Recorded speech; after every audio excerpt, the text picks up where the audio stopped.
Today, I really think we see the change in the force use continuum and paradigm in California literally cause an officer-involved shooting.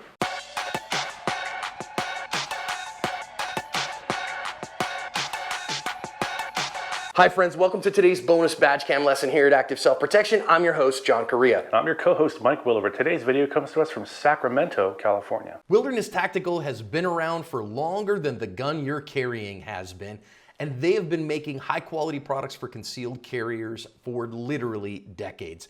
I wear their low pro belt every year. The webbing is the best in the industry, and I won't wear anything else. If you're looking for a good CCW belt, check them out. Officers have found this guy. They know where he is. He has an active felony warrant for a parole or probation violation. So they are here today to hook him up on that violation. Let's listen in to the badge cam. How you doing, brother? Remember me? Hey, we got to talk to you real quick about something. Do you mind putting your stuff down on the ground real quick? Appreciate it. Remember last time you were like cuff up? I just need to put some cuffs on you real quick. Why? I'll tell you why in a sec, all right? For what? I'll let you know in a sec. I ain't did nothing. I just got here. Okay, I get it. I get it. I'm not cuffing up. I'm not cuffing up. Hey. Okay, well, we have to talk about something, okay? Would you want and to I'm walk telling with you, us to our car and then we can... Okay. why is that? What's going on? Can you talk to me? I've been here all day. I've been at the park. Okay. If there was an issue, I would have came up here a long time ago. Okay. Well, we need to talk to you about something, Come on. and I'm being reasonable with you. I understand that. We have to talk about something regarding your PRCS status. Why would you pull over a car and then come up here? I didn't pull over a car. You guys did pull over a car, then you guys came up here. I watched you guys. No? No car. Pulled over. Hello? Please, let's just make this effortless. You stay here? I don't want this to escalate at all. All right. Are you aware that you might have a small warrant? Are you aware that it's late in the middle of the night? That doesn't matter. Okay. Are you aware that they're officers and they're asking you questions? Ma'am, I appreciate it, Can you but please stand back? Oh, so all you guys are together. no, she's not with us. You guys know right now. Have a nice day. What? What's up? That what? Have a nice day, sir. Out of all due respect. Come on. I'm being You honest. want Yeah. additional? Okay, so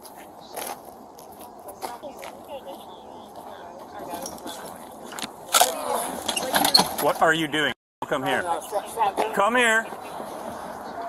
Do not. Do not. Your taser. What are you doing? I'm asking you, can you please leave the... Stop. Stop walking. Lay your weapons down, sir. Put your hands out. This is a federal officer. Put your hands up. No. Do not Stop. do that. Stop. Stop. Down, sir. No. I don't have a fucking weapon. Stop. I don't have no fucking I weapon. don't care. You know that. Get on the ground. Get Stop. on the ground. That's the shit Get I'm on. talking How am I supposed to know that? That's the fucking shit I'm talking about, man. That's why I didn't, Come here. I didn't even Now. have nothing. Now. I'm scared. That's why I'm sorry. Get on the ground. I'm sorry that you're scared. You did it on purpose. No. You're holding some shit up that looks like a gun. I'm excited. Let me help you. That's what I'm trying to tell Let me help you. I'm scared. I don't want to go. It's okay. I didn't do nothing. It's okay. Tell the truth. Relax. Tell the truth. It's okay. I ain't did nothing. I'm sorry. I don't want to hurt you. Bullshit. Let me help you. Oh, man, I'm scared. Let me help you. Relax. I didn't do nothing. I'm sorry. I didn't do nothing. I'm sorry. I didn't do nothing. Let me help you. Let me help you. Nothing. Let me help you. I didn't do nothing. I'm not saying you did, okay? I didn't do nothing. Show me. Show me.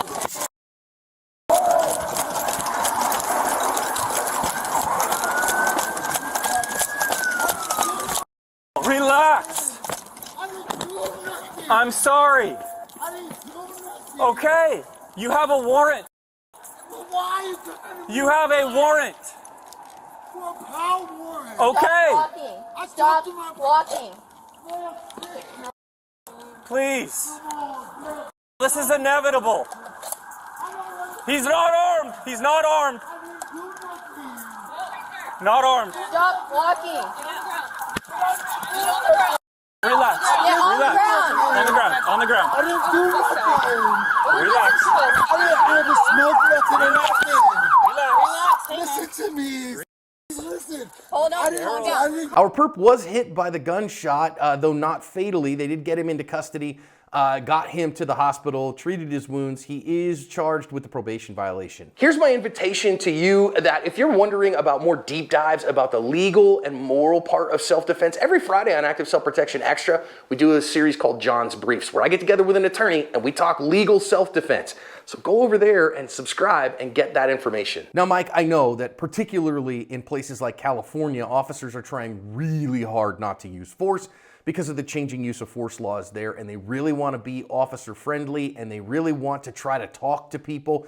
And in particular, I think there's some value in trying to be very kind and be a little soft with people that are having mental health challenges. And I really think there's some value there. But this feels like way too much to me when I got somebody who's got a felony warrant out for their arrest, that he just kind of lets this guy determine the path of this contact rather than drive the contact as the officer. Yeah, I'm not sure exactly how he knew this person was up here in this little homeless encampment, but the fact is the officer had some time to plan this out, so he had some time to think about his options and prepare for it. You know, if you're going to go to a place like this where there's a homeless encampment, you need to bring company. You need to bring as much help as you can possibly get. I don't know what their staffing's like, but I'd like to see 5 or 6 officers or deputies up in this thing, only because you don't know what else or who else is up there.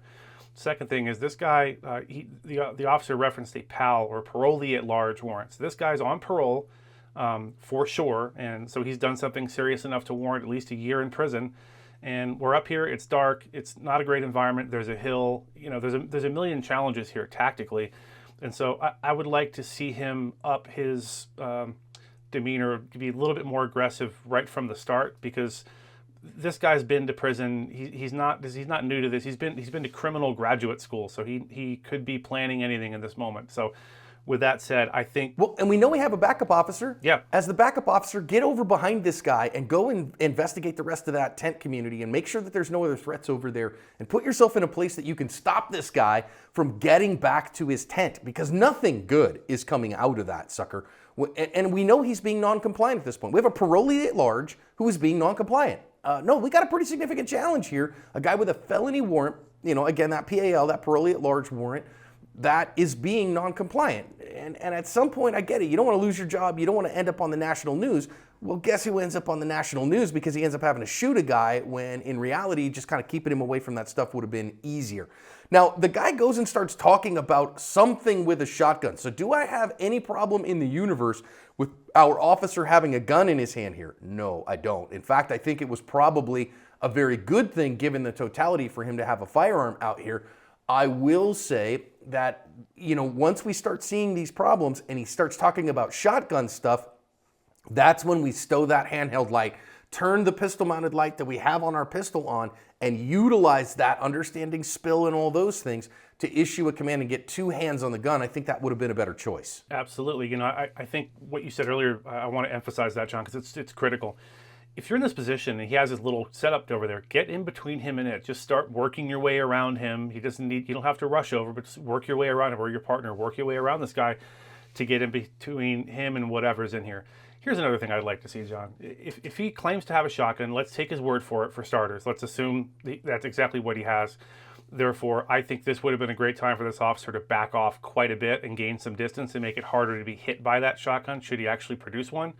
And again, agreed, what are we doing with the light in our hands? We have a gun-mounted light, let's use it. Let's stow the handheld light and use the spillover from your gun-mounted light to light this guy up as best you can. Yeah, I think that would have been a better choice here. Now, of course, he's got that big blanket over him that he's faking like he's got a shotgun beneath it, and that will make the taser completely ineffective. That blanket makes the taser a completely non-useful item.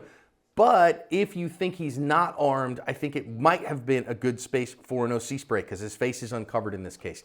Now, is the officer in this moment justified to take this shot? Given the totality of the circumstances, I think he probably is. I think would a reasonable officer put in this circumstance think that this guy, given what he's doing, talking about shotguns, parole at large, felony warrant, threatening and moving like he has a shotgun, that I am at reasonable fear and belief that he is about to take a shot at me? Yes.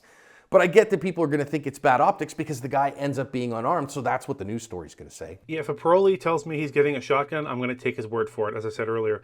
And I love what you said about OC, John. Earlier, before this escalated, when they're just standing there, and the guy, look, you're under arrest, pal. You have a parolee at large warrant. You're going to jail. That's not to be debated. Therefore, once you're legally detaining him, you know him to be a felon, you know him probably to be violent. Let's take the OC spray out right then and there, and don't warn him about it. Just give him a good douse of the OC spray, and potentially we're avoiding all of this aftermath. Now, a parolee at large, walking towards me, and I can't see his hands, and he's telling me he has a shotgun. At any moment, I'm just waiting for the front of that blanket to open up with buckshot or a slug. At any second, that could have happened. So this officer was completely justified in doing what he did. The fact that he didn't have a gun, it's unfortunate. It sucks that a guy was unarmed and got shot, but he really brought that on himself, John. As you like to say, the suspect gets a vote, and he voted to say something really stupid to an officer pointing a gun at him. Now, that said, I will say the officer now knows he's not armed, and therefore, I think he probably is better served here to put that gun away at this time. You got to know not only when to escalate the conflict, but when to de-escalate it. And there's absolutely a time to take that gun from your hand and put it back in the holster, because now he's trying to de-escalate this guy. I will say, awfully difficult to build rapport again with somebody you have shot. That's generally going to be a difficult thing. Now you've got not just a non-compliant person, but you've got a high emotion, contaminated thinking non-compliant person. And so really you're in a tough spot here. And I think, okay, fine. I love that the officer here is going to pursue. He's going to tell other responding officers he's unarmed. We've determined that he's not armed. Okay, fine.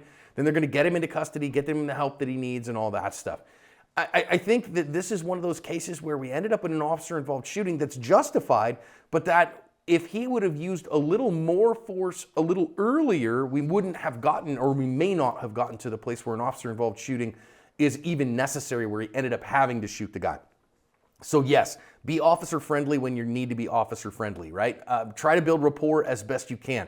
But when you're dealing with a parolee at large, somebody on a felony warrant, those kind of things, you got to know when to take command of a situation and use enough force early enough so you don't end up having to shoot someone and make the national news in a way that you don't want to make. So let's learn the lessons out of this one. I think the officer had good intentions here. Let's do a little bit better job to cover our asp.